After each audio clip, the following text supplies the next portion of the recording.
গুগলে যদি কখনো সার্চ করেন ফুটবল ম্যাজিশিয়ান কিংবা ফুটবল জাদুকর, তবে যার নাম আসবে তিনি আব্দুস সামাদ, একজন বাঙালি ফুটবলার যাকে এই নাম দিয়েছিল ইংলিশ মিডিয়া। যারা সহজে অন্যের প্রশংসা করতে চান না তারাই কিনা করেছিল এরকম প্রশংসা। ভাবা যায়?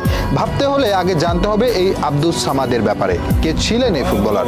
1885 সালে যার জন্ম, 1964 সালে মৃত্যু। তবে বিদায়ের আগে নিজেকে প্রতিষ্ঠা করে যান ফুটবল জাদুকর হিসেবে।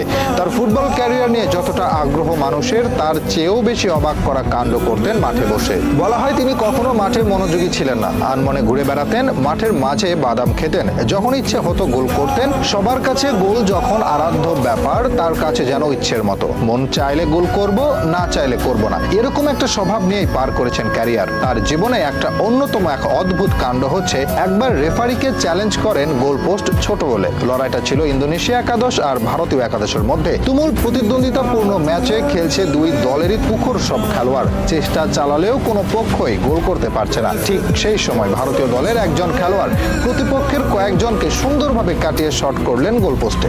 বল পোস্টে লাগলে রেফারিকে গিয়ে বললেন পোস্টের সাইজ ছোট, সেটা মেপে দেখতে। রেফারি ভাবেন মজা করছেন সামাদ, তবে তার জোড়াজুড়িতে পোস্ট মেপে দেখা যায় সত্যিই পোস্টের সাইজ ছিল ছোট। এরপর পোস্ট ঠিক